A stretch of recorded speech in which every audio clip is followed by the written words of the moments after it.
안녕하세요. 오늘도 시청해주셔서 감사드리고요. 바로 사연 읽어보겠습니다. 내 남편 20억으로 꼬셨니? 그럼 둘이 잘 살아. 나 그 잡거 필요 없으니까. 임신했어? 딱 기다려. 바로 고소해줄 테니까. 요즘 이런저런 황당한 사건들이 굉장히 많은데요.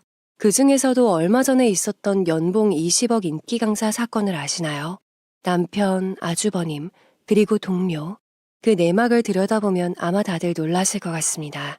그 사건 한가운데 있던 주인공이 바로 접니다. 제 명의를 이용하려고 했던 것도 모자라서 친구였던 동료 강사와의 바람까지 정말 입에 담기도 힘드네요. 너가 그러니까 네 남편이 나한테 넘어온 거야. 알겠니? 돈 좀 번다고 유세니? 그렇게 벌면 뭐해? 남편한테 사랑도 못 받고 과부처럼 사는 게. 20억 내놔. 그럼 조용히 살게. 아니면 네 남편 인생 쫑치는 거야. 네, 제 남편과 붙어 먹었던 친구라는 사람 입에서 나온 소리입니다. 여러분들에게 묻고 싶습니다. 배신받은 사람이 잘못인 겁니까? 솔직히 제가 돈 좀 버는 건 맞아요. 그렇다고 해서 누군가를 무시한 적은 없습니다. 그랬다면 애초부터 지금 신랑과 결혼하지도 않았을 거예요. 오히려 됨됨이 하나만 보고 그동안 사람들을 만나왔었습니다. 그런데 결말이 이런 거라뇨. 정말 저 때는 내가 도대체 전생에 무슨 죄를 지었나 싶은 생각이 들 정도였습니다.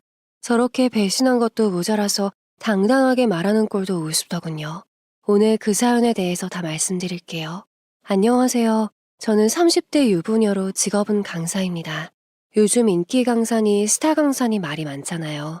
제 입으로 말씀드리기는 쑥스럽지만 저도 그중 하나입니다. 부모님의 지원과 제 실력으로 좋은 학교를 나오고 그 길로 바로 사회에 뛰어들었습니다. 어릴 때부터 누군가를 가르치는 직업에 매력을 느꼈고 실제로 재미를 느끼기도 했었어요. 그랬기에 진로를 결정하는 데 있어서 큰 어려움은 없었습니다. 처음에는 당연히 고난이 있기도 했죠.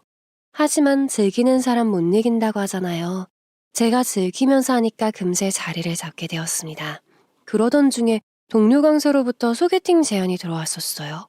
대학교 동기로 나름 친하게 지내던 사람 중 하나였습니다. 그러다가 같은 진로를 선택하고 같은 직장에서 일하게 되면서 사이가 좀 더 돈독해졌었죠. 이 친구에게는 남사친이 한 명 있었는데 그게 바로 남편이었어요. 잠깐 학원에 왔다가 저를 보고는 첫눈에 반했다고 하더군요. 그런데 마침 본인 여사친과 대학 동기라는 사실을 알고 저를 소개시켜달라고 했던 겁니다. 야, 성진이가 너한테 첫눈에 반했나 봐. 내가 안 된다고 했는데도 며칠을 조르더라. 너 소개 한 번만 시켜달라고. 내 얼굴 봐서라도 한 번만 만나주라. 응? 근데 난 아직 연애할 생각도 막 없고 일도 재밌고 너 친구라고 하니까 더 부담되고 그러네. 제가 몇 번을 거절했는데도 친구의 끈질긴 부탁에 결국 알겠다고 했습니다. 그렇게 한 번이 두 번이 되고 10번이 되면서 저희는 연인으로 발전하고 결혼까지 하게 되었죠. 제가 조금 더 여유가 있었기에 신혼집은 제가, 혼수는 남편이 왔습니다. 거기에 딱히 불만은 없었어요. 허례허식 없이 결혼식도 간단하게 했어요. 그렇게 각자 일 열심히 하면서 나름의 신혼생활을 즐겼습니다. 그러던 중에 아주버님과 형님이 찾아왔습니다. 그날은 강의가 일찍 끝나서 오랜만에 집에서 혼자 편하게 쉬고 있었거든요. 하필 타이밍도 딱 그럴 때였는지 학원으로 찾아온다고 하는 거 퇴근했다고 하니 집으로 찾아온 겁니다. 무슨 할 말이 있어서 아주버님까지 집으로 찾아왔나 싶었습니다. 형님이야 가끔 안부 물어본답시고 연락해서 이것저것 이야기를 하곤 했거든요. 그런데 이 상황은 생소하기만 했습니다. 동서 놀랐지? 다름이 아니라 부탁할 게 있어서. 우리 수용이 일로 할 말이 있어서 이렇게 찾아왔어. 수용이가 왜요? 무슨 일 있어요? 얼마 전에도 연락 오셔서 잘 지낸다면서 사진도 보내고 그러셨잖아요. 결혼을 일찍 한 아주버님네는 중학생 아들이 하나 있었습니다. 아직 아이가 없는 저에게 매번 자랑을 하곤 했어요. 사진까지 보내가며 이랬다 저랬다 이야기를 하는데 가끔 얄밉기도 했었습니다. 그런데 뭔 부탁이길래 저렇게 뜸을 들이나 싶었죠. 재수씨, 혹시 저희 수용이 과외를 좀 해주실 수 있나요? 애가 원래 똑똑한데 요 근래 뭐가 문제인지 시험 성적이 안 나오네요. 진짜 이상해. 동서도 알겠지만 우리 수용이가 머린 좋잖아. 나 닮아서. 근데 요즘 통 시험을 못 봐. 동서가 케어해주면서 과외 좀 해주면 안 될까? 그래도 스타 강사가 가족인데 이 정도 부탁은 들어줄 수 있잖아. 좀 황당했습니다. 이 정도 부탁은 들어줄 수 있잖아 라면서 할 정도의 말은 아니었으니까요. 가회비를 준다는 것도 아니고 애를 아예 저한테 맡겨서 케어를 해주기까지 바라니 너무 어이가 없었습니다. 무엇보다 씻을 시간도 없는 스케줄이었기에 그 부탁에 너무 당황했었죠. 저 솔직히 현재 학원에서도 제일 잘 나가고 있는 강사지만 과외를 해도 적지 않게 벌 수 있습니다. 해주기 싫은 것보다 너무 당연하게 말하는 저 태도에 기분이 안 좋아졌어요. 무엇보다 제가 아이를 전적으로 돌보면서 과외를 해줄 만큼 시간이 많지도 않았고요. 그걸 알면서도 저렇게 뻔뻔하게 부탁을 하는 게 어처구니 없었습니다. 물론 좋게 거절했어요. 이미 알다시피 나는 시간이 많이 남는 사람이 아니기에 그렇게 해줄 수는 없다면서요. 그랬더니 지금 이렇게 일찍 쉬는 날이라도 봐주면 되는 거 아니냐면서 떼를 쓰는 겁니다. 저는 뭐 쉬는 날도 없이 일을 하라는 겁니까? 가끔 시험이 몰리게 되면 주말에도 나가서 강의를 해야 합니다. 제 입장은 전혀 생각을 안 해주더군요. 무엇보다 본인 아들이니 똑똑해 보인다지만 이 일을 오래 한 저는 딱 보면 알 수 있거든요. 얘가 공부에 소질이 있는지 없는지를요. 물론 노력해서 될 수도 있지만 어느 정도는 타고나야 하니까요. 이런 말은 굳이 하지 않았지만 다시 한번 분명하게 거절했습니다. 그런데 별거 아닌 줄 알았던 이 일이 커져버린 거예요. 바로 시모 귀에까지 들어간 겁니다. 저랑 얘기하고 바로 시댁으로 가서 그대로 말했나 봐요. 결국 시댁으로 모든 가족들이 모이게 되었습니다. 당연히 저는 단호하게 거절했어요. 정말 어떤 이유라고 하더라도 제 여가 시간 갖는 것도 부족했으니까요. 제가 어떻게 살고 있는지 뻔히 알면서 이런 욕을 하는 것 자체가 화가 났습니다. 그냥 저라는 사람에 대한 배려는 아예 안 한다고 느껴졌어요. 너 지금 그깟 돈 좀 번다고 유세라도 떠는 거니 뭐니. 다른 사람도 아니고 조카가 시험 때문에 고민이라는데 그거 하나 도와주는 게 그렇게 어렵니? 내 말이 그 말이에요. 뭐가 그렇게 어려운 일이라고 저렇게 남보다도 못하게 딱 잘라 거절하냐고요. 진짜 재수씨 좀 잘 나간다고 그러는 거 아닙니다. 사람 인생 어떻게 될지도 모르는데. 아니 제가 돈 좀 벌고 잘 나가는데 본인들이 보태주기라도 했답니까? 매번 꼬박꼬박 양가의 용돈까지 챙겨드리는 것도 저밖에 안 합니다. 그건 당연하게 생각하면서 이거 하나 거절했다고 제가 유세 떠는 겁니까? 들을수록 화밖에 안 났습니다. 유세를 떤다고요? 솔직히 말해서 아주버님이나 형님이 뭐 용돈이라도 챙겨드린 적 있습니까? 그 유세 떤다는 그 돈 제가 주말까지 얼굴 팔아가면서 버는 돈이에요. 그래요. 왜 다들 이 사람을 못 잡아먹어서 안달입니까? 형은 솔직히 할 말 없지. 형수도 마찬가지고요. 이 사람이 얼마나 바쁘게 사는지 알면서 이럽니까? 요새 저도 얼굴 잘 못 봐요. 제 말 한마디에 다들 꿀먹은 벙어리처럼 가만히 있더군요. 그리고 나서 남편이 옆에서 거드니 서로 눈치만 봤습니다. 그렇게 다들 한풀 꺾인 채로 가만히 있더니 한참을 지나고 시모가 뭐라 말을 꺼냈어요. 개인적으로 과외하는 것이 어려우면 제가 하고 있는 강의에 자리 하나만 마련해달라면서요. 솔직히 이것도 조금만 생각해보면 터무니없는 부탁이라는 걸 잘 알 겁니다. 일단 조카가 듣기에는 난이도가 너무 높은 강의였습니다. 그걸 알면서도 어떻게든 제가 조카를 케어하길 바라는 거였어요. 게다가 강의는 강사의 명성에 따라서 자리를 쉽게 구할 수 있냐 없냐로 갈리거든요. 제가 인기가 있는 만큼 당연히 수강하기가 만만치 않습니다. 그런데 그걸 제가 아는 사람이라고 해서 다른 사람의 자리를 빼앗을 수는 없죠. 그건 형평성에 너무 어긋나는 거잖아요. 어떤 사람은 제 강의 들으려고 힘들게 수강 신청을 한 걸 텐데 수준에도 맞지 않는 사람이 조카라는 이유로 그걸 듣는다고 생각해보세요. 이건 용납이 안 됐습니다. 결국 이 부탁마저도 거절했습니다. 당연히 언성이 높아져서 험한 말도 오고 갔어요. 그렇다고 해도 제 생각을 바꿀 순 없었고 그러고 싶지도 않았죠. 그렇게 서로 기분만 상한 채로 각자 집으로 돌아갔습니다.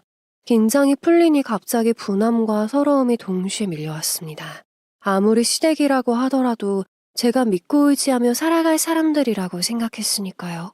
그런데 이렇게 서로 얼굴을 붉히고 오니 당연히 기분이 좋을 리가 없었죠. 남편은 잠시 일이 있다며 나갔고 저는 답답한 마음에 여동생에게 전화를 걸었습니다. 여동생은 당연히 흥분했습니다. 말이 되는 소리냐며 어떻게 그렇게 사람들이 무례하냐면서요. 당장 형부한테 전화하겠다는 걸 말렸습니다. 전 그냥 하소연하고 싶었던 거니까요. 그래서 일부러 부모님이 아닌 동생에게 말했던 겁니다. 아무래도 자매이다 보니까 어릴 때부터 이런저런 일들을 많이 공유했거든요. 아니, 그 집안 웃긴 집안이네. 자기 자식이면 자기가 알아서 해야지. 그리고 돈 버는 게 유세라니? 그럼 그만큼 벌어보고 말이나 하라 그래. 진짜 웃겨? 제 편을 들어주면서 말을 해주니 속이 후련했습니다. 그렇게 한참을 동생과 수다를 떨고 나니 기분이 한결 나아지더군요. 사람 상대하는 일을 하다 보니 안 좋은 일을 계속 갖고 있는 게 더 힘들다는 걸 잘 알거든요. 그래서 웬만하면 모든 일을 그렇게 심각하게 생각하지 않으려고 하는 편입니다. 그런데 문제가 생긴 겁니다. 여동생이 제 이야기를 듣고 너무 화가 나서 부모님에게 말해버린 거죠. 제가 말하지 말아달라고 부탁했는데도 이건 그냥 넘어갈 수 없는 일이라고 생각했나 봐요. 결국 저에게 호출이 와서 친정집으로 가보니 남편은 이미 도착해 있더군요. 저에게 기분 나쁜 눈빛을 보냈지만 어차피 이렇게 된 거 저도 이판사판이었습니다. 당당하게 남편 옆에 앉아서 부모님의 이야기를 들었어요. 자네, 이러려고 내 딸과 결혼했나? 결혼 전부터 수진이가 무슨 일을 얼만큼 하는지 이미 다 알았을 거 아닌가? 사돈댁도 정말 너무하네. 애가 밤낮 없이 쉬는 날 없이 일하는 거 뻔히 알면서 그런 애한테 식구들 둘러 쌓아놓고 그런 식으로 면박을 주나? 내가 이러려고 우리 수진이 귀하게 키운 줄 알아? 아이, 장인어른, 장모님, 그게 아니라 제가 대신 사과드리겠습니다. 저희 어머니 아버지도 서운한 마음에 그러신 것 같아요. 제가 잘 정리했고 다시는 이런 일 없도록 하겠습니다. 죄송합니다. 남편은 부모님 앞에서 꼼짝을 못했습니다. 사실 따지고 보면 사과받아야 할 사람은 아주버님네와 시모인데 말이죠. 그래도 이날은 제 옆에도 이렇게 든든한 내 편이 있다는 걸 확인하게 되었던 것 같아요. 하지만 저희는 이날 부부싸움을 했습니다. 부모님에게 한 소리를 들은 남편이 집에 오자마자 저에게 따져 물었으니까요. 그때 그렇게 마무리했으면 됐지. 그걸 그새 장인어른 장모님한테 일러 바치냐? 참 너도 너다. 일러 바쳐? 수희한테 하소연 좀 했다. 왜? 그걸 들은 수희가 화가 나서 부모님한테 말씀드린 거고 너 같으면 너 자식이 그런 수모를 당했는데 가만히 있겠니? 그렇게 서로 언성이 높아져간 채로 말다툼을 하다가 남편은 외투를 챙겨 들고 집을 나가더군요. 저도 붙잡지 않았습니다. 물론 기분이 나쁠 수는 있다고 생각합니다. 하지만 시댁에서 제가 어떤 대접을 받았는지 다 본 사람이 저렇게까지 화를 내는 게 저도 좋지만은 않았어요. 더 가관인 것은 그러고 나가서 제 대학 동기를 만난 모양입니다. 하긴 따지고 보면 남편에게는 여사친이니까요. 만날 수는 있다고 생각합니다. 그런데 왜 하필 저 친구일까요? 솔직히 남편이 사람들과 어울리는 걸 좋아해서 제 말고도 주변에 친구가 많거든요. 저와 남편을 만나게 해준 장본인이긴 하지만 대학 때부터 항상 알게 모르게 저를 견제하던 친구였습니다. 아니 오히려 대놓고 했던 건지도 모르겠군요. 주변에서 다 알 정도였으니까요. 그런데 저는 말도 잘 통하고 관심사도 비슷해서 그런 건 신경도 쓰이지 않았습니다. 하지만 결혼하고서는 달라질 수밖에 없잖아요. 아무리 친한 사이여도 선은 지켜야 한다고 생각합니다. 사실 저를 견제하고 있다는 것도 다른 동기들한테서 들어서야 알았습니다. 그런데 그냥 어린 마음에 작은 질투심 정도라고만 생각했었죠. 이제 와서 돌이켜보면 이 친구는 항상 나를 이기고 짓밟고 싶었던 건 아니었나 싶습니다. 둘이 만난 걸 알게 된 것도 다음 날이 되어졌어요. 날이 밝았는데도 남편이 안 들어왔고 전화를 해도 받질 않았어요. 그때 대학 동기에게서 전화가 왔습니다. 성진이 안 들어왔지? 너무 걱정하지 마. 걔 나랑 아침까지 술 마시다가 비몽사몽한 상태로 바로 회사 출근하더라. 너 걱정할까봐 전화한다. 오해는 하지 말고. 그리고 싸우지 좀 말고. 아니, 뭔 술을 얼마나 마셨길래 아침까지 마셔. 너한테 싸운 것까지 이야기하디? 이따 회사에서 보자. 이 대목은 지금 생각해도 소름이 끼칩니다. 나중에 벌어질 일의 서막이 바로 이날이었을 테니까요. 이 친구는 대체 무슨 생각으로 저한테 저렇게 뻔뻔하게 전화를 했던 걸까요? 오해하지 말라는 말을 하면서까지요. 눈치를 못 챘냐고요? 너무 당당해서 설마라는 생각밖에 안 들었죠. 무엇보다 남편의 태도였어요. 아무리 본인에게는 여사친이라고 하지만 저한테는 엄연히 회사 동료잖아요. 그런데 싸운 걸 고스란히 이야기했다는 것도 황당했습니다. 제가 하는 직업도 남들 앞에 보여지는 거기 때문에 당연히 포커페이스와 사생활 보험 필수이니까요. 가끔 저한테 어떤 흠이라도 발견할까 싶어 눈에 불을 켜고 보는 사람들이 있어요. 아마 저 친구도 그중 하나일까 싶네요. 그렇게 아침부터 기분이 잔뜩 상한 채로 출근을 했습니다. 당연히 회사에 도착해서는 포커페이스를 유지했죠. 아니나 다를까 그 친구는 잔뜩 신이 난 표정으로 저에게 인사를 하더군요. 저도 그에 맞서서 밝게 인사를 건넸습니다. 하지만 그날 내내 이상하게 그 친구 표정이 거슬렸죠. 뭔가 자신이 저를 이긴 것 같은 그런 눈빛으로 쳐다보았어요. 회사에서도 당연히 제가 잘 나가기 때문에 다른 강사에 비해 지원이 빵빵할 수밖에 없습니다. 같은 학교를 나오고 같이 취업을 했어도 자기보다 잘 나가는 저를 보며 묘하게 질투를 표현했거든요. 늘 심통이 나는 표정이거나 뾰루퉁한 얼굴로 저에게 괜히 시비를 걸곤 했으니까요. 그런데 이날만은 달랐던 겁니다. 너 이번 달도 어마어마하구나. 돈 많이 벌어서 좋겠다 얘. 근데 이러면 남자가 좀 기죽지 않겠니? 적당히. 내 능력이 이 정도라서 그에 합당하게 버는 건데 자기가 기가 왜 죽어? 그게 더 이상한 게 아니니? 이날 내내 묘하게 기분이 나빴던 게 터졌습니다. 강의 준비하는 저에게 다가와서 대뜸 저렇게 이야기를 했으니까요.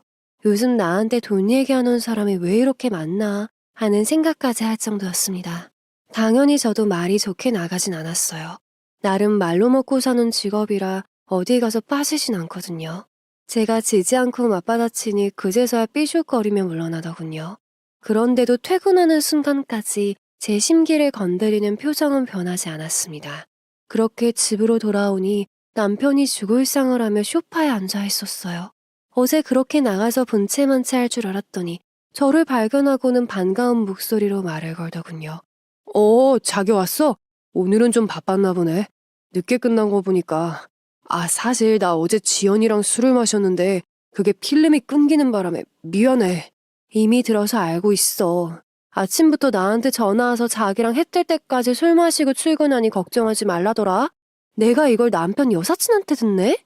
남편은 당황하는 눈치였습니다.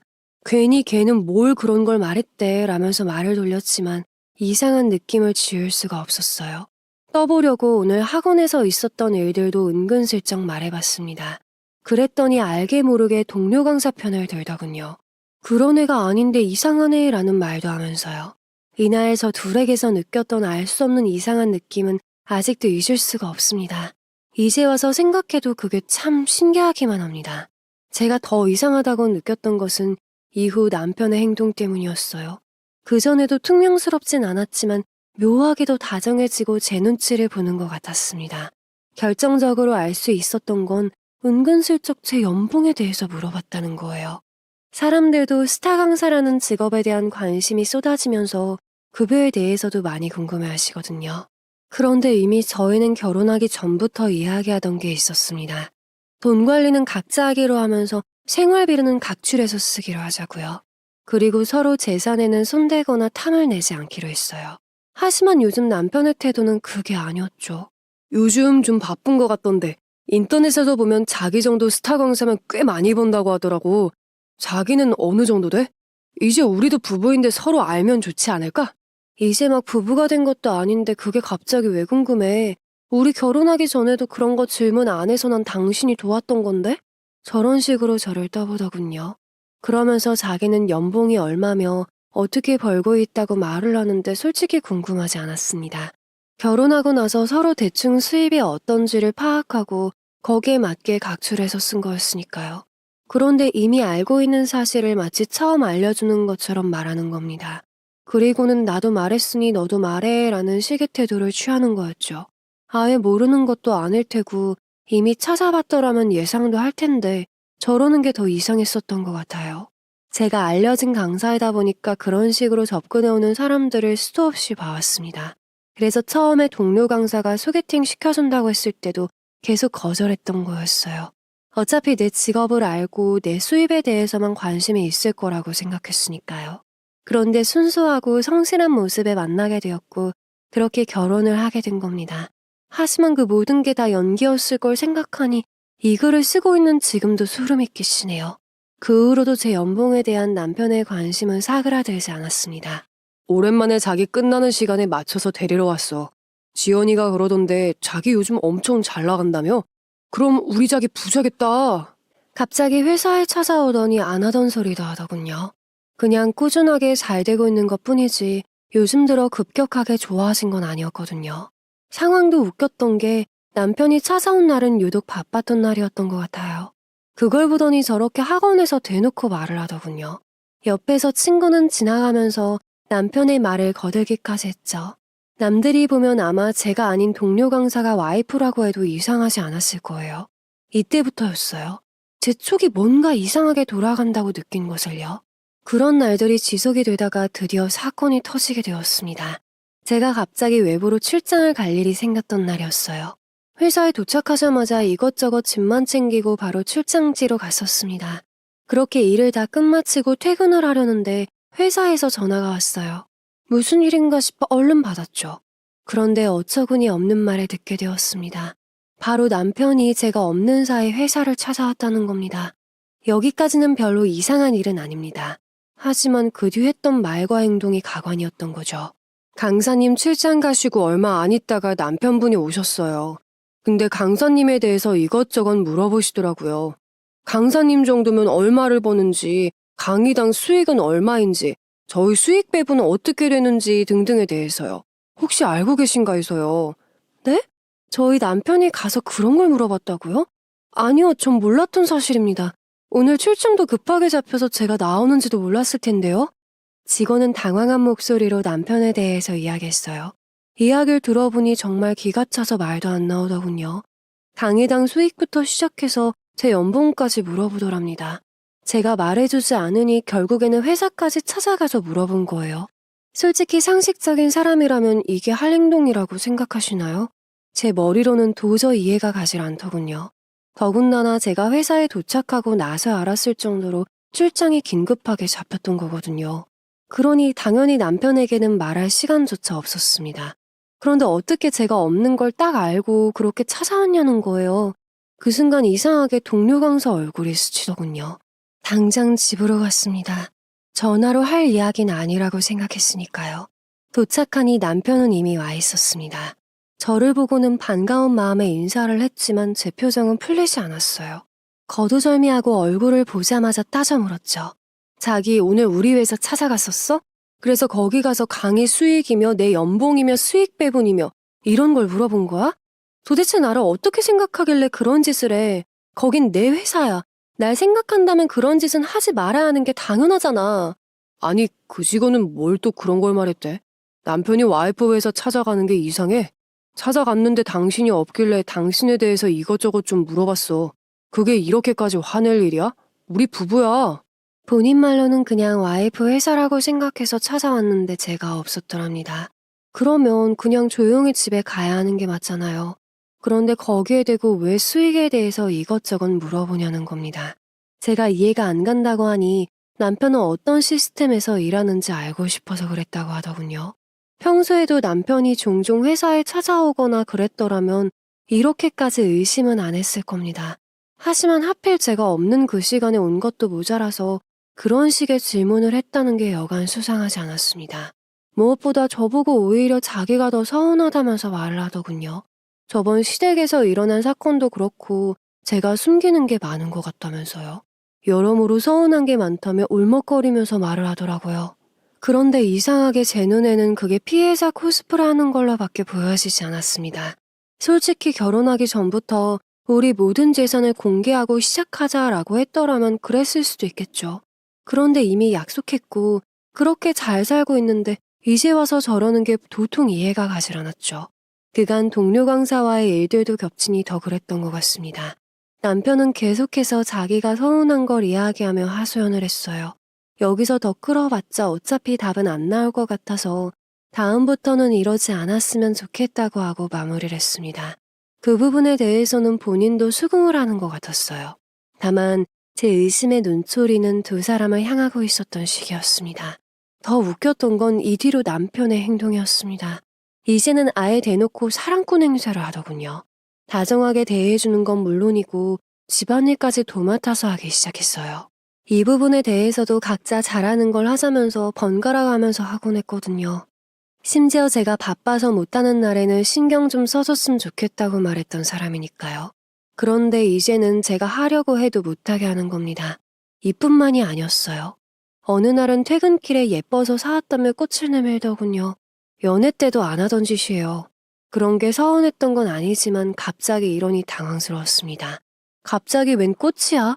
꽃은 어차피 시들고 시들면 버려야 된다면서 쓸모없다고 제일 싫어했었잖아. 나는 싫어하는데 자기한테는 어울릴 것 같아서. 지나가다가 보는데 자기 생각이 딱 나는 거 있지? 그러고 보니 내가 꽃 한 송이 선물을 못 해줬더라고. 그래서 깜짝 선물로 사왔어. 애교를 피우며 말하는 남편의 모습을 보고 있자니 그렇게 어색할 수가 없었습니다. 그 뒤로도 회사 앞에도 자주 데리러 온다던가 여러 가지 작은 이벤트들을 많이 하더라고요. 이게 점점 받다 보면 익숙해져야 하는데 이상하게 그게 안 됐어요. 뭐랄까, 그냥 뭔가 이실감이 느껴졌다고 해야 하나요? 알 수 없는 수상함을 감지했었던 것 같아요. 그런 날들이 계속되고 있던 와중에 오랜만에 형님에게서 연락이 왔습니다. 저번 사건 이후로 연락 한 통 하지 않았거든요. 동서, 혹시 시간 돼? 시간 되면 잠깐 우리 집으로 올 수 있어? 이것저것 할 말도 있고 저번 일도 좀 사과하고 싶어서 식사 대접하고 싶은데. 아, 굳이 그렇게까지 신경 안 쓰셔도 되는데. 제가 오늘은 좀 바빠서 안 될 것 같고 혹시 내일 찾아봬도 괜찮을까요? 제가 가기 전에 연락드릴게요. 이미 시간이 지나버린 일인데 식사 대접을 하고 싶다며 집에 초대하는 거였습니다. 의아함이 들긴 했지만 윗사람의 부탁을 단칼에 거절하기도 그래서 다음날 찾아뵙기로 했어요. 형님네 집이 저희 집과 회사의 중간쯤에 위치해 있어서 찾아가는 데에도 어려움은 없었습니다. 가보니 이른 시간임에도 불구하고 아주버님도 계셨어요. 인사를 드리고 앉아서 셋이서 식사를 하기 시작했습니다. 남편도 같이 올까 하다가 시간이 안 맞아서 저 혼자 왔거든요. 이렇게 셋만 따로 밥을 먹는 건 처음이라 그런지 굉장히 어색했었습니다. 그렇게 식사가 끝나갈 때쯤 되어서야 형님이 본론을 꺼내기 시작했습니다. 바로 제가 하는 일에 대해서였어요. 자기도 강사를 해보고 싶다는 겁니다. 솔직히 너무 터무니없는 이야기라서 많이 놀랐던 것 같아요. 나도 나름 나쁘지 않은 대학 나왔고 공부도 꽤 했었어서 남들을 아예 안 가르쳐본 것도 아니니까 조금만 알려주면 잘할 수 있을 것 같은데 어떻게 나 좀 소개해줄 수 없을까, 동서? 그래요, 재수씨. 우리 집사람이 지금은 이러고 애 키우고 있지만 나름 똑똑한 여자였어. 나 만나고 나서 고생해서 그렇지 얼마 전에 하고 싶은 게 생겼다고 하더라고. 재수씨가 좀 도와주면 잘할 수 있을 것 같은데. 본인이 강사를 하고 싶다는 건 문제가 되지 않았습니다. 결국 그건 자기 인생이니까요. 그런데 저에게 부탁을 하는 거였어요. 저희 회사에 자신을 소개시켜달라면서요. 하고 싶은데 어떻게 해야 하는지 방법도 모르고 루트도 모르겠다면서요. 그런데 솔직히 말해서 형님이 괜찮은 대학 나오신 건 맞아요. 학력도 좋은 편이고 성적도 좋았다고 들었으니까요. 게다가 간간히 과외 알바도 해봤다고 하니 본인이 생각하기에 그 정도면 될 거라고 생각했나 봐요. 하지만 강사라는 게 쉬운 직업은 아니라는 거 다들 아실 겁니다. 더군다나 형님은 졸업하신 지도 오래되셨어요. 게다가 가르치려면 배우는 사람보다 더 많은 걸 더 빨리 알아야 하는데 그게 될지도 의문이었습니다. 정말 하고 싶다고 하더라도 현실에 대해서 깨닫게 하는 것도 중요하다고 생각했습니다. 무엇보다 초보인데 거대한 저희 회사에 들어온다는 것 불가능했어요. 동네 학원이라면 모를까요? 형님 말씀 무슨 말인지 잘 알겠어요. 형님이 좋은 학력 가지신 것도 잘 알고요. 하지만 졸업하신 지 오래되셨고 과외도 아르바이트로 잠깐 하셨던 거잖아요. 이 일은 정말 밑바닥에서부터 차근차근 올라가면서 해야 해요. 무엇보다 저희 회사는 초보 강사는 안 뽑아요. 무슨 일이든 그렇겠지. 그런데 그게 어렵고 벅차니까 내가 지금 동서한테 부탁하는 거 아니야. 동서가 도와주면 아무래도 조금 더 수월할 테니까. 솔직히 제가 저렇게 말했을 때 그래도 해보고 싶어 라고 말했더라면 긍정적으로 생각이라도 해보려고 했습니다. 그런데 결국 그건 싫으니 내 백으로 들어가고 싶다는 거였어요. 그렇게 해서 저처럼 스타 강사가 되고 싶었던 거겠죠. 저 말을 듣고 나니까 이번에도 또 내 도움만 바라는구나 라는 생각이 들었습니다. 당연히 거절할 수밖에 없었어요. 현재 형님이 얼만큼 알고 있는지도 모르고 어디까지 가르칠 수 있는지도 모르는데 제가 어떻게 소개를 해줄 수가 있겠어요? 이것도 사실 편법인 거잖아요. 정말 학생들을 잘 가르치고 싶어서 강사가 되는 사람이 얼마나 많은데요. 그들은 정말 열심히 노력해서 되는 거예요. 그런데 그런 자리를 그냥 제 소개 하나로 덥석 빼앗으려고 한다는 심보가 너무 고약해 보였습니다. 죄송해요. 그런 일이라면 전 도와드릴 수가 없겠네요. 솔직히 저번에도 그렇고 자꾸 이런 부탁 하시는데 저 정말 불편합니다. 거참, 저번부터 정말 답답하게 구네. 재수 씨가 가족이 아니면 우리가 이런 부탁이나 하겠어? 그냥 부탁 한번 들어주는데 왜 이렇게 생색내는 거야? 제가 딱 잘라 거절을 하니 아주버님은 흥분한 채로 언성을 높였습니다. 진짜 가족인 저희 부모님과 여동생은 저한테 이런 부탁도 안 합니다. 솔직히 말해서 제 얼굴을 많은 사람이 아니까 과외를 해주면 돈은 두둑히 주겠다. 이런 제안 정말 많다고 들었거든요. 그런데 부모님은 단 한 번도 그런 거 내색을 안 하셨습니다. 동생도 주위에서 그런 사람이 있으면 딱 잘라 거절했다고 해요. 그런데 피 한 방울 안 섞인 사람들이 가족이라는 이름으로 저런 부탁을 한다는 게 저는 이해가 가질 않았어요. 생색이 아니라 사실을 말하는 겁니다. 그리고 저희 가족은 이런 부탁하지도 않아요. 전 그렇게 강사가 되고 싶으시다면 정식으로 면접 보고 들어오세요. 그러면 제가 어느 정도 도와드릴 순 있어요. 진짜 동서 너무하네. 내가 그렇게 면접 보고 들어갈 수 있을 거면 오늘 동서를 왜 불렀겠어. 그리고 이런 저녁은 왜 대접했고. 이럴 줄 알았으면 나도 동서 안 불렀어. 이런 저녁 누가 대접해달라고 했습니까? 본인이 부탁할 것이 있으니까 그런 거잖아요. 정식으로 면접 보고 들어올 자신도 없으면서 그런 자리 부탁해서 꿰차면 유지할 자신이 있다는 겁니까? 앞뒤 말이 맞지도 않았습니다. 정식으로 들어오게 된다면 당연히 아는 사람이니 어느 정도 도와줄 수는 있습니다. 하지만 이건 뭐 처음부터 끝까지 저보고 다 해달라는 격이니 당연히 들어줄 수가 없죠. 이런 부탁은 아마 제 여동생이 했어도 허락하지 않았을 겁니다. 끝내 아주버님과 형님은 화가 잔뜩 난 채로 저를 내쫓다시피 하더군요. 다시는 저한테 이런 부탁은 하지 않을 거라면서요. 말하기 전에 한 번만이라도 생각을 했더라면 그게 말도 안 된다는 걸 본인들도 잘 알았을 텐데요. 제가 신발을 신고 나가려고 하자 아주버님은 제 등 뒤에 대고 한마디 더 소리치더군요. 저 없이 보란듯이 잘 해낼 거니까 혼자 잘 먹고 잘 살라면서요. 저는 뒤도 돌아보지 않고 그냥 나와버렸습니다. 오랜만에 일찍 끝나서 기분 좋게 쉬고 싶었는데 그날 아주버님과 형님 때문에 다 망쳤던 겁니다. 집에 도착하니 그새 남편 귀에 들어갔나 봐요. 현관에서 들어오는 저를 싸늘하게 쳐다보더군요. 당연히 짐작했기에 저도 피하지 않았습니다. 자기 우리 집에 뭐 불만 있어? 이렇게까지 꼭 해야 돼? 내가 요즘 그래도 자기 힘들까봐 이렇게 노력하는데 우리 형 부탁 하나 들어주는 게 그게 그렇게 힘드냐? 부탁? 넌 그게 부탁하는 걸로 보여? 그건 그냥 나 이용해 먹으려는 거야. 생각 있으면 알 거 아니야. 그리고 강사 아무나 하는 줄 알아? 나는 뭐 그냥 아무 노력 없이 이렇게 된 줄 알아? 진짜 날 생각한다면 애초에 그런 부탁은 하는 게 아니야. 얼마나 제 험담을 했는지 안 봐도 훤했어요. 남편은 아예 죽일 듯이 저를 쳐다보았습니다. 저도 지지 않았어요. 아무리 생각해도 제가 잘못한 건 없었으니까요. 진짜 저들에게는 저라는 사람이 어떤 존재인지를 모르겠더군요. 진짜 가족에게도 저렇게 할까요? 그런데 황당한 사건이 일어났습니다. 다음날 회사에 출근을 하니 동료 강사가 퇴직서를 내는 거였어요. 인기 강사는 아니었지만 나름 꾸준하게 인지도를 쌓고 있어서 나쁘지 않았거든요. 대뜸 퇴직을 하겠다며 짐을 정리하더군요. 저뿐만이 아니라 주변 다른 강사들도 다 의아하다는 표정이었어요. 갑자기 왜? 너 요즘 나쁘지 않았잖아. 계속 하다 보면 좋은 날 올 텐데 왜 그만두는 거야? 혹시 뭐 다른 곳에서 스카우트 제의라도 왔어? 뭐 난 스카우트 제의 같은 건 오지도 않을까 봐? 더 좋은 곳으로 갈 거야. 거기에서는 내가 하고 싶은 거 마음대로 해도 된대. 아무튼 그동안 고생했다. 나중에 시간 되면 보자. 강사라는 직업군도 좁아서 서로 건너서 다 알거든요. 스카우트 제의가 들어왔다면 아마 저나 다른 사람들이 모를 리가 없었을 겁니다. 분명 저건 거짓말이라는 걸 알 수 있었죠.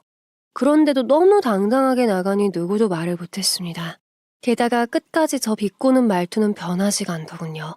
거짓이든 진실이든 본인이 하고 싶은 걸 하겠다고 하니 그냥 간단한 응원만 해줬던 것 같아요. 이 시기에 남편도 굉장히 바빠졌어네 일이 있고 나서부터 다시 냉전도 시작됐습니다. 사람이 다시 그전으로 돌아가더군요. 아니, 그보다 더 못했던 것 같아요. 저도 바쁜 나날을 보냈어서 딱히 신경 쓰지 않고 각자 생활만 했습니다. 이때는 그 어떤 애정도 없이 마치 룸메이트처럼 지냈다고 표현하는 게 맞을 것 같아요. 그러던 어느 날 회사에 출근을 했는데 사람들이 다 웅성웅성 모여있더라고요. 그래서 무슨 일인가 하고 봤더니 저를 발견하고는 다들 무언가를 보여줬습니다. 거기에는 새로운 강의 학원의 광고 포스터와 영상이 있었어요. 뭔가 하고 봤더니 얼마 전 나간 동료 강사가 이것저것 홍보하면서 말을 하고 있었습니다. 거기까진 그러려니 했어요. 그런데 내용들을 들어보니 스타 강사를 비하하는 듯한 발언을 하는 겁니다. 간혹 그런 사람들도 있어서 익숙했지만 들을수록 마치 제 이야기를 하는 것 같았어요. 이건 비단 저만 느끼는 것이 아니었던 겁니다. 모르는 사람이 봐도 저를 지칭하는 듯한 말이었기에 다른 강사들도 저에게 이걸 보여줬던 거예요. 심지어 인터넷에서도 이거 저 아니냐면서 댓글이 달릴 정도였으니까요. 저를 아는 사람들은 그럴 리가 없다며 감싸주는 듯 했지만 그러지 않은 사람들은 저 영상말만 믿고 제험담을 하고 있었습니다. 워낙 다른 사람 입에 오르락내리락 하는 게 익숙해졌다지만 이건 차원이 다른 문제였어요. 이렇게 대놓고 저를 저격하는 사람은 없었을 뿐더러 그게 저와 가장 가까이 지내던 친구였던 적도 없었으니까요. 당연히 다른 강사들도 놀랄 수밖에 없었죠. 저 동료 강사와 제가 대학 동기인 걸 모르는 사람은 없었을 테니까요. 여기에서 더 웃겼던 건 그 학원 사이트에 들어가 보니 어디서 많이 본 듯한 얼굴이 있었다는 겁니다. 바로 형님이었어요. 메인 화면에 대문짝만하게 사진이 올려져 있는데 버젓이 강사라는 타이틀을 달고 있더군요. 당연히 사업주는 아주버님 이름으로 되어 있었어요. 도대체 이 사람들이 어떤 접점으로 이렇게 같이 사업을 하게 된 걸까 하는 생각이 들었습니다. 하나의 공통점이 있더군요. 바로 남편이었어요.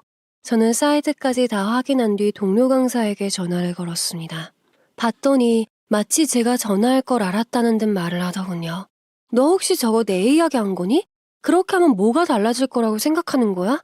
그리고 저 다른 강사, 우리 형님이라는 건 알고 있는 거니? 왜 모르겠어. 성진이가 소개시켜줬는데? 너가 형님 부탁을 그렇게 매몰차게 거절했다며. 그리고 내가 한 이야기 중에 뭐 틀린 거 있어? 너 그 하늘 높은 줄 모르고 치솟은 콧대로 잘난 척하는 건 맞잖아. 남편이 소개시켜줬다는 말이 더 어이가 없었습니다. 제가 형님 부탁을 매몰차게 거절했다고 말하는 걸 보니 이미 내막도 다 들었던 겁니다. 하지만 결코 제 입장에서 이야기하진 않았겠죠. 제가 하늘 높은 줄 모르고 콧대가 치솟아서 잘난 척을 했더라면 과연 지금까지 살아남을 수 있었을까요? 그랬더라면 아마 현재 회사에서도 오래 있지 못했을 겁니다. 다른 강사분들과도 잘 지내지 못했을 거고요. 그런데 이상하게 저 친구만 저를 그렇게 고깝게 봤어요. 뭐가 마음에 안 드는지 항상 사사건건 시비였죠. 대학교 때 제가 남자친구를 사귀어도 시험 성적이 잘 나와도 매번 태클을 걸었으니까요. 그래도 같은 업계에서 일까지 하다 보니 나름 마음도 통해서 그저 어릴 때 부린 치기 어린 질투라고만 생각했었거든요. 그게 여태까지 이어질 줄은 꿈에도 몰랐던 거죠. 그 마음이 독이 되어 마지막까지 저를 괴롭힐 줄도 몰랐습니다. 저희 회사 사람들도 다 놀라는 눈치였지만 빠르게 정리하고 우리가 더 잘하기로 했습니다.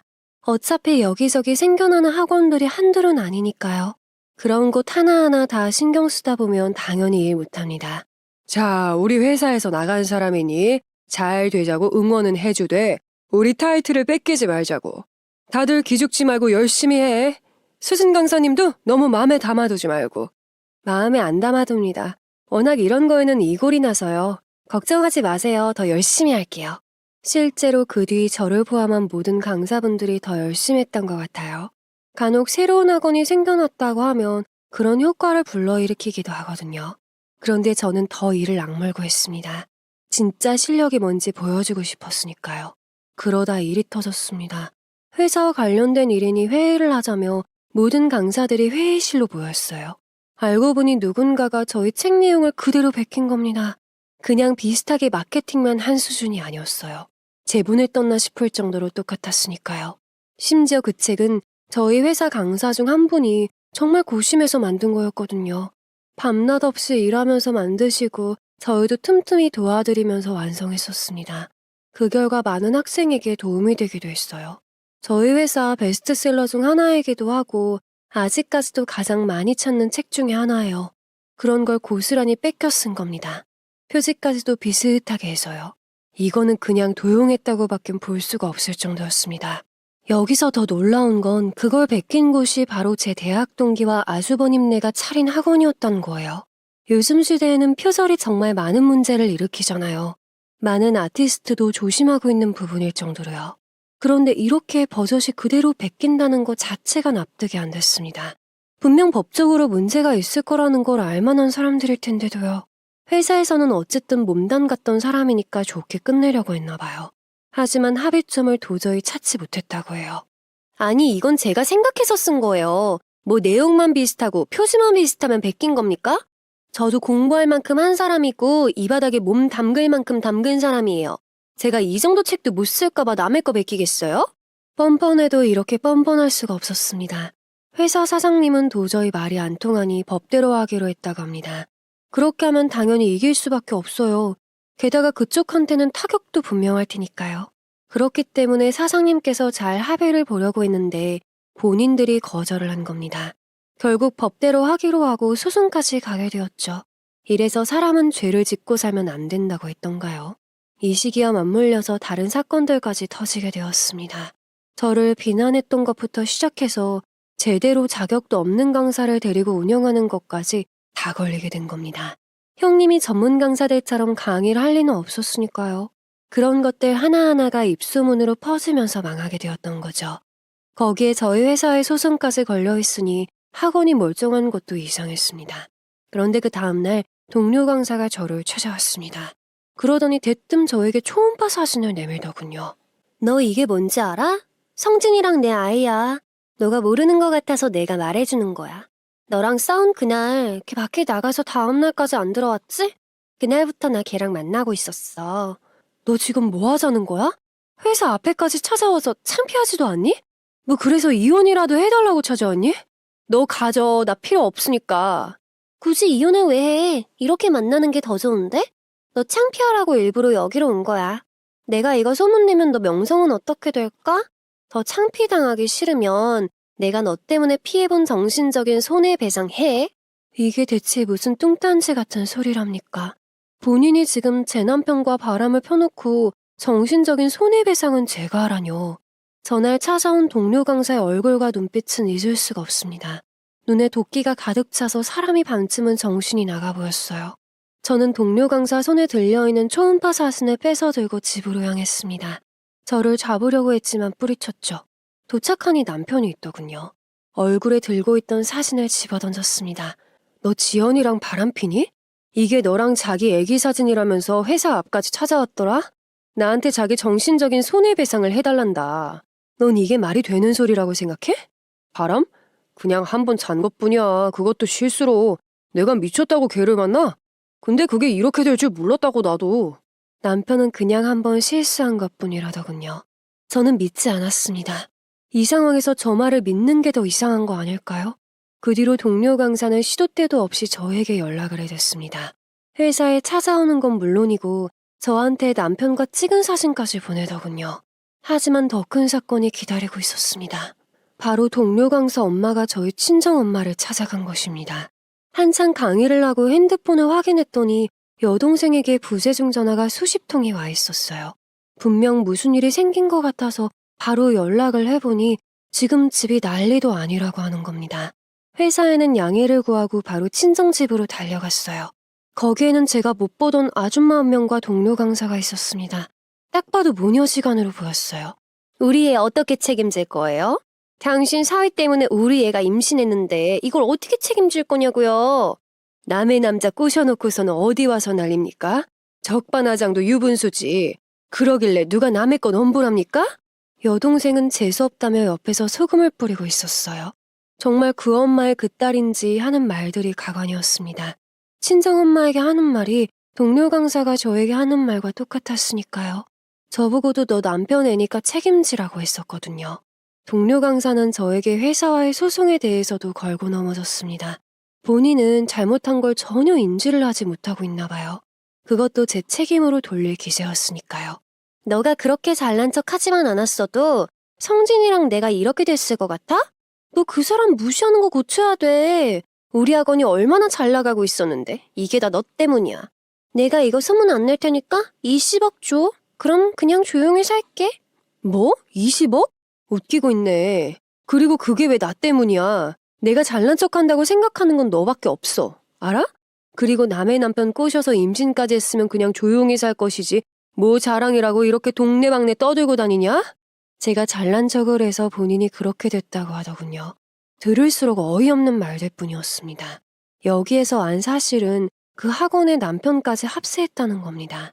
그냥 소개만 시켜준 것이 아니라 같이 운영을 했던 거죠. 그래서 그 당시에 그렇게 알게 모르게 봐봤던 거였어요. 이제서야 하나하나 실마리가 풀렸어요. 결국 경찰까지 부르고 나서야 사태는 진정이 되었습니다. 회사 문제야 내가 개입할 건 아니지만 남편 문제는 달랐어요. 저는 재빠르게 이혼 준비를 했습니다. 변호사까지 알아봤어요.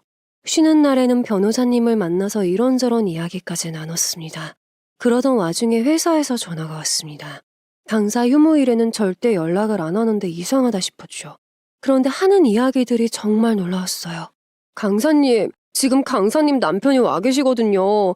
그런데 갑자기 강사님 명의로 된 통장이 현재 쓰기가 어렵다면서 월급 통장을 본인 통장으로 돌려야겠다고 하시더라고요. 그럴 수 없다고 하는데도 막무가내세요. 지금 사장님도 안 계시고 몰래 전화드리는 거예요. 남편은 사장님과 제가 없다는 걸 확인하고는 회사를 찾아갔던 겁니다. 이것저것 일을 봐주는 젊은 여직원이라면 자기가 어떻게 구슬릴 수 있다고 생각했나 봐요. 가서는 제 명의로 된 통장을 사용하기 어렵다면서 월급을 자기 통장으로 해야겠다고 했답니다. 이건 누가 들어도 거짓말이라는 게 뻔하잖아요. 너무 막무가내이다 보니까 회사 여직원이 일단은 알겠다고 해놓고서는 저한테 몰래 전화를 했던 겁니다. 그래서 끊자마자 바로 남편에게 연락을 했습니다. 받지 않았어요.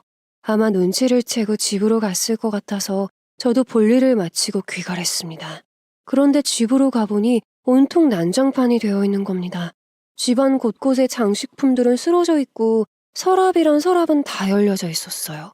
뭐가 없어졌나 봤더니 금품 같은 건 그대로였어요. 하지만 제 인감과 명의로 된 통장들만 없어진 겁니다. 은행에 전화해 출금 정지를 시켜놓고 일단 도둑이 들었다는 생각에 당장 경찰에 신고부터 했습니다. 그때까지도 남편은 연락은커녕 집으로 오지도 않았어요. 경찰은 도착하자마자 집 상태를 살펴보고는 CCTV를 확인했습니다. 그런데 못 보던 남자였어요. 검은 옷차림에 검은색 모자를 푹 눌러쓰고는 저희 집 비밀번호를 누르더군요. 번호를 아는 건 당연히 저와 남편밖에 없었거든요. 그런데 아무리 확대해서 봐도 남편은 아니었습니다. 여기에서 이상한 건 도둑이 비밀번호를 누르고 집으로 들어갔다는 겁니다. 다행히도 저희 아파트 CCTV는 화질이 좋았기 때문에 신분이 금방 파악이 됐어요. 경찰분들이 금방 찾을 수 있을 것 같다면서 연락을 주신다고 하고 돌아가셨죠. 그리고 얼마 지나지 않아 전화가 왔습니다. 지금 경찰서로 와보셔야 할 것 같습니다. 집 침입한 도둑은 잡았는데 거기에 가담한 사람이 있더라고요. 오셔서 확인하셔야 할 것 같아요. 저는 바로 경찰서로 향했습니다. 가보니 하루 종일 연락이 안 되던 남편이 거기에 있더군요. 그것도 저희 집을 침입한 그 도둑 옆에요. 알고 보니 남편이 시켜서 우리 집을 침입한 거였습니다. 그런데 둘 다 허술해서 비밀번호를 누르고 들어갔던 거죠. 게다가 저희 아파트 CCTV가 선명하다는 것도 생각을 못했었나 봐요. 번호를 알려준 사람이나 그걸 누르고 들어간 사람이나 한심하게 짝이 없었습니다. 다행히 제 인감과 통장은 안전했어요. 너가 시켜서 이렇게 한 거니? 이거 훔치려고? 아, 너야말로 도대체 어디까지야 직성이 풀리니? 바람 피우는 것도 모자라서 이젠 와이프 통장까지 도둑질을 해? 너가 그러고도 인간이야? 너무 화가 나 남편에게 불사다구를 날리려는 순간 누군가의 손이 보였습니다. 바로 제 연락을 받고 온 아빠였어요. 경찰서로 오는 도중에 여동생과 부모님에게 연락을 드렸거든요. 너가 감히 내 딸에게 그런 짓을 해. 바람 피웠으면 조용히 이혼이나 할 것이지. 바람 핀 여자 엄마까지 집에 찾아오게 만들고 이게 인간이 할 짓이야. 옆에서 엄마와 여동생도 분을 삭히지 못했습니다. 그때 동료 강사와 그의 엄마까지 경찰서로 왔습니다. 그 뒤로도 꾸준히 친정집에 가서 난리를 치고 말도 안 되는 편지와 메시지를 보냈나 봅니다. 제가 어쩌라는 식으로 나오니 저는 넘어가지 않을 것 같으니 제 가족을 걸고 넘어졌던 거죠. 그래서 여동생이 그 증거들을 다 수집해 놓았다가 경찰에 신고를 한 겁니다. 동료 강사는 학원 일로도 이미 기소가 되어 있었거든요. 거기에 가중처벌까지 받게 된 것이죠. 이미 남편도 그 학원에 가담했다는 것이 들통났기 때문에 그 부분에 대해서도 당연히 처벌을 받아야 했습니다. 동료 강사와 그의 엄마는 경찰서에 도착하자마자 저와 가족들을 죽일 듯이 노려왔어요. 너가 이렇게 하면 된다며. 임신까지 하고 이게 뭐야? 너가 다 알아서 잘해서 이혼까지 한다며. 학원도 망하고 나 이제 어떻게 사냐고. 그러게 누가 그렇게 심하게 행패 부리래? 애초부터 가만히 있었으면 됐잖아. 왜 일을 더 크게 만들어? 그 말을 들으니 더 이상 참을 수가 없었어요. 저는 그대로 가서 두 남녀에게 불사다구를 날렸습니다. 남의 눈에 피눈물 나게 해놓고 잘 살 줄 알았니? 너넨 평생 벌 받으면서 살 거야. 내가 그렇게 만들 거니까. 그리고 이혼 해도 내가 해. 나 더 이상 필요 없으니까 얘 너나 가져. 그렇게 그들은 경찰서에서 조사를 받게 되었죠.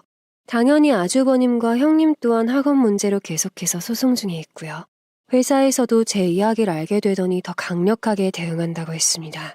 아주버님과 형님은 학원과 관련된 것만 처벌을 받았지만 남편과 동료 강사는 달랐습니다. 협박죄, 절도죄, 상간소송까지 철저히 준비해서 모든 벌을 받게 했어요. 당연히 재판장에서도 그들은 반성의 기회를 안 보였습니다. 제가 남편 간수를 잘못한 걸 왜 저한테만 죄를 묻나요? 그리고 저도 강사예요. 그 정도 책은 누구나 다 쓸 수 있다고요. 저 말을 들은 다른 강사들은 한탄을 금치 못했습니다. 저런 사람을 그동안 동료라고 믿고 의지했던 게 억울하다면서요. 그렇게 그들은 죗값을 톡톡히 치르게 되었습니다. 그 뒤로 저희 회사는 더 잘 됐어요. 오히려 그전보다 사람들이 더 신뢰를 하게 된 것 같아요. 뚝심 있는 곳이라면서요. 제 할 일 하면서 묵묵하게 걸어나가는 게 이럴 때 큰 힘으로 작용하는 것 같습니다. 여러분들도 그런 삶을 살길 바랄게요. 지금까지 저의 사연을 들어주셔서 감사합니다. 여러분의 가정에는 평안만이 깃들길 바라면서 이만 마치겠습니다. 더 많은 이야기, 기막힌 사연을 듣길 원하신다면 구독과 좋아요, 알림 설정 부탁드립니다.